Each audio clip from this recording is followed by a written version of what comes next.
going to unbox JU87 Stuka Ace from Lock and Load Publishing. Where can you get this? Well, you can't. This is part of a special request from David Heath of Lock and Load Publishing. I got a call from him just a couple of days ago and asked if I was interested in taking a look at this, and of course, what do you think I said? And then voila, within a day or two right after we spoke, this was on my doorstep. So I'm traveling this week on spring break with my family, so I'm trying to get a few things to the table, filmed, and then out the door, or posted, so that I could spend some time with my family. But this was important enough for me to get out to you all, because there's quite a few videos out there. Well, not quite a few, but there's a few videos out there like Tony's Boards Live, Zilla Blitz, and there might be some others that are, showcasing this game, because this game is as I believe it's available on a Kickstarter, or soon should be. This is a production or pre-production copy.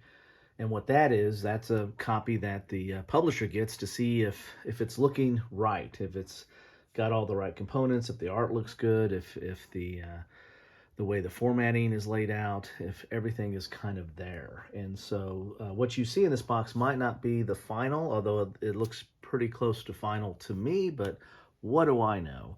But this is going to give you at least a pretty good look of what this game beholds, and what the production is going to look like.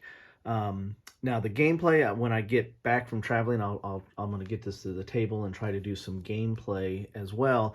And that's not going to be that complicated, in that this is a solo game. So this is a solo air game. Hey, where have we heard that before? There's not enough solo air games out there, right? This is a solo air game where you are taking the role of a German Stuka pilot and going on missions throughout World War II. I think some of the earlier missions are in 1939 in Poland, but there are other missions that you can take place in or participate in. Also, you can do a solo mission or a single mission, and it's relatively quick and not that complex. Again, when I get to some gameplay videos, I'll try to go through that. But you can also do a campaign, and I think that's where the sweet spot for this lies, is in extending a whole long campaign and advancing as you go through it. So there's a little bit of an RPG or role-playing game aspect to this as well. But hey, let's get into the box and see what is in here. Again, this is not final version. It is, this is again a pre-production copy, and I'm opening it up, and this is the way I got it. Well, somewhat of the way I got it. When I opened it up for the first time, cards were everywhere because they were already pre-opened. So when you get your final copy, or whenever this is finally released, I imagine everything's going to come, in wrapped. The cards will be wrapped and everything else. But again, this is pre-production. Got this from David, and so I know it's probably been paged through and kicked around a little bit just to see what is all in there. So you're going to get a manual, and one of the things that Lock and Load is doing now is they're doing spiral-bound manuals. So I tend to like that, because things can lay flat, or you can push them off to the side. And but your mileage may vary, but I do kind of like to have those spiral-bound rules and scenarios and what have you. We'll go into this a little bit more. This is 80 pages or over 80 pages, but in a Lock and Load fashion, it has a lot of charts and player aids that you're going to get player aids in here as well, but they also usually have a second version of it in the book as well. You're also going to get this manual here. This is a little bit tight. The way I put it in here. This is the theaters, and this gets into some of that, as I was saying before, career or role-playing aspect, where you're going on a whole career and doing different missions over time. Again, we'll take a look at that.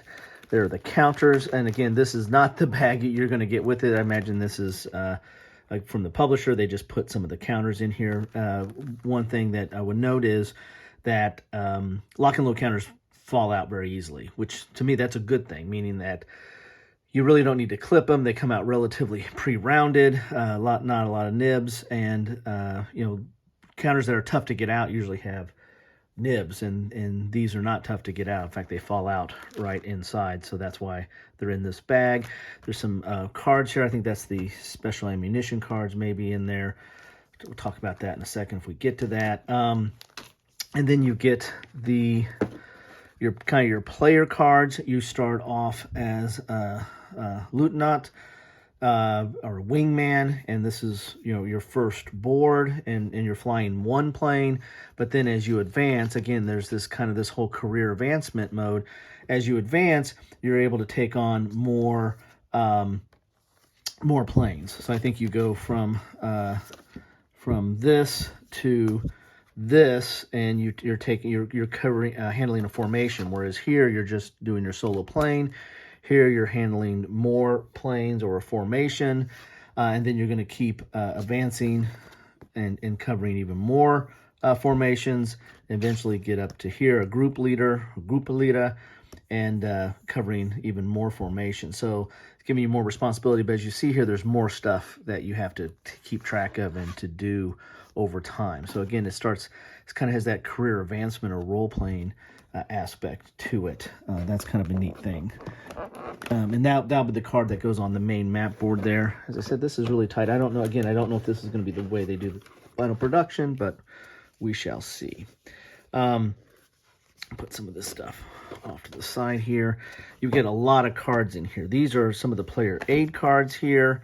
Again, this is a solo game, so it's going to be somewhat procedural. However, one thing you might notice in here, there's no dice. I think the back of the box said there was dice, but there's no dice. The dice are on the cards. If you need to roll a 6 or a 12-sided dice, I think it's all on these cards, and the flight cards, and we'll check those out. But it is going to be somewhat relatively procedural. All the different aspects of flying a mission, right? There's the takeoff, there's the approach, there's the over the target, and then there's the return or back to base or what have you. And so a lot of different things can happen. A lot of it's controlled by the cards, but you also have this procedure here as well that you need to follow. So there's going to be some charts here that you need to deal with. These are Stukas, right? So one of the big things about the Stuka was the dive bombing. It had an extreme braking power that it could, do very steep dives and then drop a bomb and then do the attack and then pull up. And this is part of that dive, right? And you're going to make decisions along. This is not just in the vein of the old B-17 Queen of the Skies, which was a lot of rolling on charts and not as many decisions. There are quite a few decisions in this game. The cards dictate some of that, but also you're going to be making some decisions during the game, like here, like your approach to the bomb attack. Do you want to start off here, here, or here? The lowest, you're going to get much better control or much better accuracy on your release, but it's going to be really hard to pull up. You got a -7 to pull up. And if you don't pull up, well, guess what happens? Yeah, you don't come back. And so this one's a -1 to pull up, and a +1 to the release, and this one is a +1 to pull up. So you can start at a very high level and drop, but you're not going to have as much accuracy, right? But you're going to be safer to do it. So there's a risk-reward here as you do the bomb attack. And there's other decisions like that in this game, but that's just a classic, a good example of how this game models or sims the attributes of the plane and the environment of the attack. And you get a strafe attack here, gun attack. This is your bomb there. Then we have dogfighting, evading, pilot experience. And again, as you get more experience and you can get more attributes, and then again develop your pilot over time. And again, that's kind of that career mode that's built into this. Here's the sequence of play to play a game: mission setup, your mission sequence, your attack sequence, and the like. So everything is here on a sequence of play chart with some other charts that you might use. You've got theater tables, and again, a lot of that's going to come into play on how, if you're just doing one single mission, or if you're doing a campaign, some of these theater charts are going to come into play as you're going into different theaters or advancing on in your campaign. So there's a lot of different theater tables in here as well. And again, it's all trying to immerse you into the environment and take on the career of a pilot here. So some more theater tables here, and these are on real good thick stock, really good quality there. And this talks a little bit about your campaign sequence and then victory points and the like. So more of that. Then these are the different planes that you can start off with. I think they'll tell you what you start off with, and then you can advance over time and get different planes.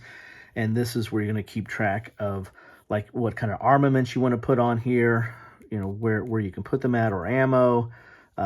Engine can take hits. Here's your pilot can take hits. Light and serious wounds. Your gunner can affect maneuver and engine power. So each plane is a little bit different. It gives you a little bit of bio on it, but then it gives you what you need to know about that plane to play the game. And there's several different models of Stukas that are in here. And these are double-sided. It's like this is Italy, Malta, so I think this was probably used in that theater.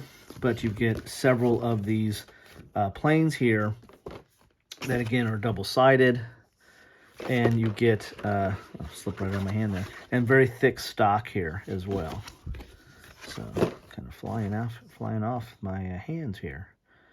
Here's a special rule for heavy loads. So you're going to have, depending on the plane, you might have different ways that you can, different armaments it can hold, or different bombs, or different ammunition, and might have some special rules that are involved with it as well. So, and you get quite a few of these in the box here. And again, this isn't final production. This is pre-production, but I imagine most, if not all, this will probably still be in here. This might be your starting plane, maybe. Not sure there. This one in China here. But you got all these different style of planes. So this is kind of your plane chart here. And then you have your pilot campaign log. And so this is on thick paper, but you probably want to make a copy of this so you can write on it. But you put your name and your assignment and rank, and then your campaign log. Start in 39, and you can just keep track of your whole campaign log. Like in this, each mission or theater or start of your campaign, you might have a certain number of missions. Like this one, you might start off, you have to do 5 missions. And so you can keep track of your different missions here, and your aircraft, and VP total, and VP available, and all kind of notes here. So you can keep track of your campaign log. And then you can buy these skills. There's a kind of a point system. You can use the points you obtain after missions, and you can buy different skills like combat experience, nerves of steel, MG precision, evasive maneuver, and you can get awards over here. Then you can get some gunner skills and ranks. And so this is more of that campaign and RPG-ish immersive type feel for the game. Then you have, let's look at the board real quick. So this is your board overlay here. And again, I don't know if this is going to be final or not, but this is what comes with at least the pre-production copy. And you're going to be able to keep track of your cards. At its heart, this game is a card game. It's you don't even have dice, right? The dice rolling is on the card. So you're going to start off with your, let's say you start off as the wingman. You'll put this here, and then the cards go here, and you can keep track of what you need to keep track with some of the counters on this board or on this overlay, and then the different cards go in the different spots here. You have your altitude cards, your target, your flight cards, which is the heart of the game, and then you have your objective cards for each of the different missions. So that's your board that comes in there. And then you have the cards, which again is really the engine for the game. These flight cards are going to be really telling you what you need to do. So like a mission might tell you you need to have 3 approach cards. So you're going to draw from this deck. First of all, you're going to build the decks, and each mission or campaign might have a different way some of the cards are built. Or as you advance in time, you might have to add other cards in. based on your skill set and the like. So again, there's a little bit of a deck building, but that's at the setup phase of building your decks. But then you're going to have these flight cards, which really kind of control the game. You know, like if you have to do like 3 approaches, then you're gonna have to draw this and then go through what it says for each of the approaches. And then when you return to base, you're gonna have the return to base part of it. But these are multi-use cards because you're also gonna have die rolls. This is for rolling on a 6-sided dice, and this is rolling for 12-sided dice. So you're gonna have different, these are also used for doing die roll. You'll just flip them over and see what the die result is. So they're all built into the cards here. And there's some notations on here on how you, that's kind of the setup build side of it. And there's some special flight cards here, and these are for like from certain missions. This is Mission Europe, Mission Naval, Mission USSR, Mission North Africa, Mission Night, Mission China. So you're going to have some different unique missions depending on what campaign you're in that might find their way into the flight deck, and so it's giving you some of the feel and circumstances of that mission. You're going to have these action cards, and these are some things that you might use to augment your play during the game, and add some points or help resolve some things that happen in the game as well. And then you're going to have your you have your altitude cards, and this is going to be based on, a lot of this might be based on the weather. Like this is clear, reduced, poor, and very low altitude and poor visibility. This might affect how what altitude you can be at and what might happen during the game, especially like when you're over the target, depending upon, or might modify some of the flight cards depending on what altitude that you are at. Then you have your targets, and there's going to be different targets, and that's going to be based upon the missions that you pick or get assigned. And so you might have anywhere from trucks and troop convoys and infantry positions and railway stations and gun emplacements and bridges and AA batteries and railway troop transport, battleship. You're going to have different targets depending upon the missions that you're going on. And then they'll have different ways of different modifiers depending on how to attack it. So you're going to have to make some decisions on what armament you take, because that is going to affect if you get a modifier for the target. Some armaments are better for certain targets, and so you got to take that in mind when you're arming your plane or setting up your plane before you go on a mission. The target's going to make a difference there. Then you also have the objective cards, and the primary objective is target reach. That's what you want to find, but you're going to randomize some of these into a small deck and then draw. And so you might have to search for a while. You might not just go right to target reach. You might have to be searching. And so if you draw the searching card, you're going to have to deal with here. It's got AA defenders, and or there's another target reach card there. You might have an enemy patrol. They might prepare formation, or different things might happen. This is just searching, meaning you just got to wait another turn, right, or wait for another draw.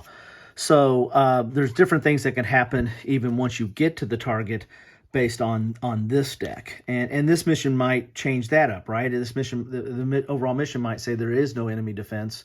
So if you draw an enemy defense card, you can ignore it. So there's a lot of interaction between the missions and the cards as you're playing the game. So that's all everything. And I didn't even get to the rule book yet. So let's take a look at the rule book real quick here. And again, I know I keep saying it, but I don't know how far along this is. But this is a pre-production copy, so there could be some additional changes to this before it goes to final print. But you've got your contents, and this is laid out in typical lock and load type fashion. You're going to have all your component list and all the different things that you get in here, talking about it and what the number is, a little bit of an overview of each of the items and what each of the different areas of it mean. And then, so this is kind of your big component breakdown here, and it's going over each of the different components, like your aircraft reference cards, the play sheet, basically you're playing off of, and each of the counters as well. Then you're going to get into the rules itself.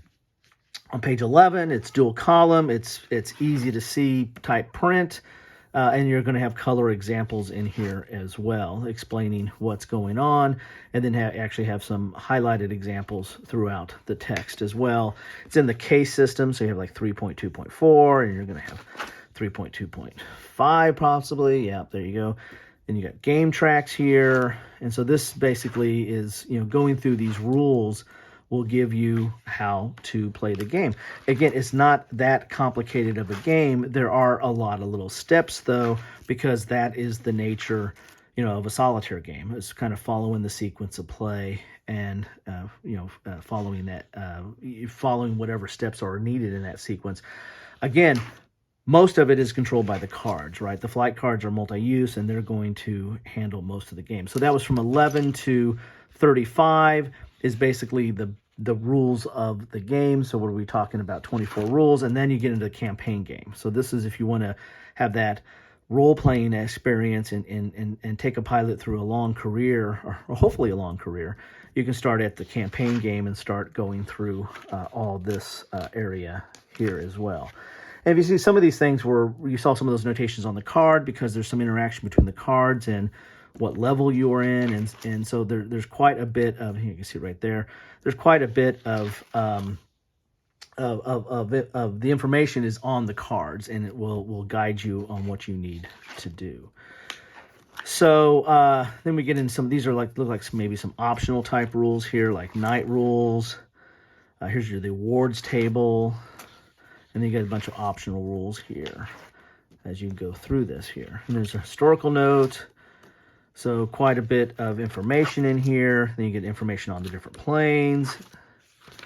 So anybody who is interested in this period for the history, which that's me, you're going to really appreciate some of the historical reference material. Then there's a full game tutorial. So on page 63, there's a full game tutorial in here. So to kind of walk you through the game, up to page 80. So almost 20 pages of gameplay with big colored illustrations, and so can walk you right through how to play the game. And then you get another copy of the pilot's captain log, and then here's a sample mission report, and then you've got a page there if you want to use a mission report as well. So that is everything you need to know how to play the game.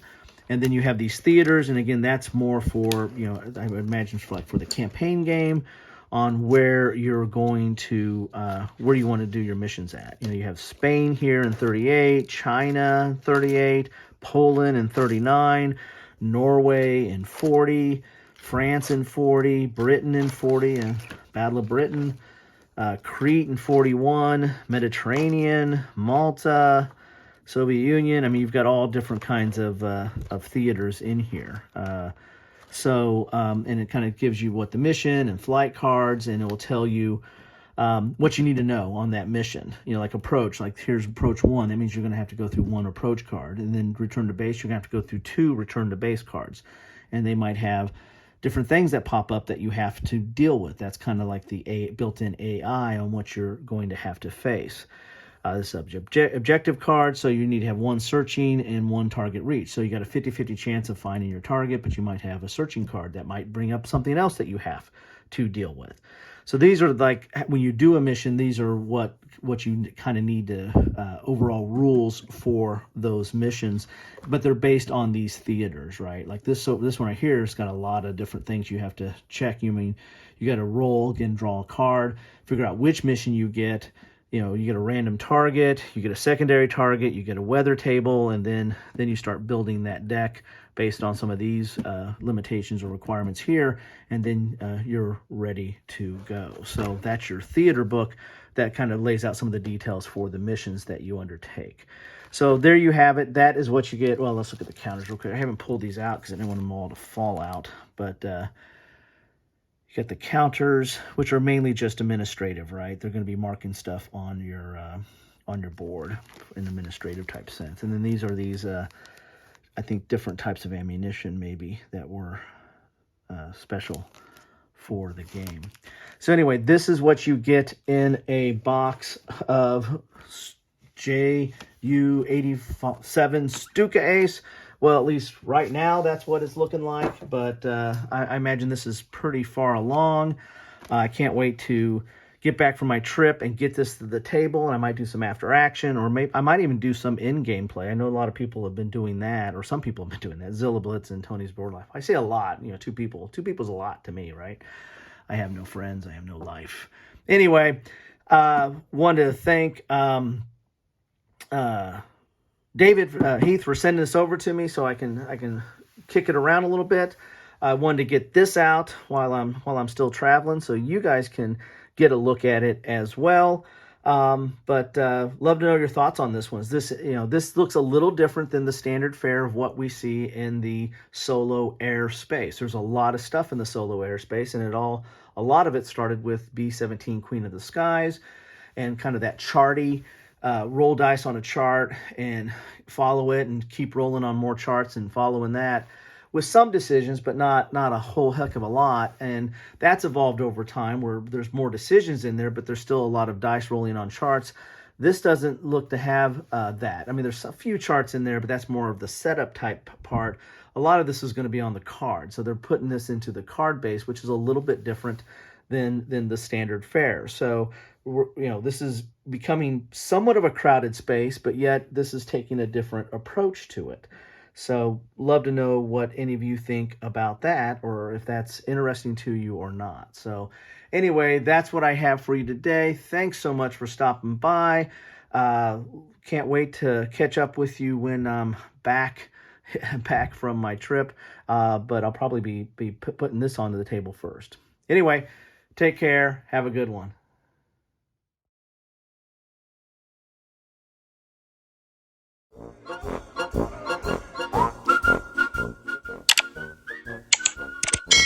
Thanks for watching.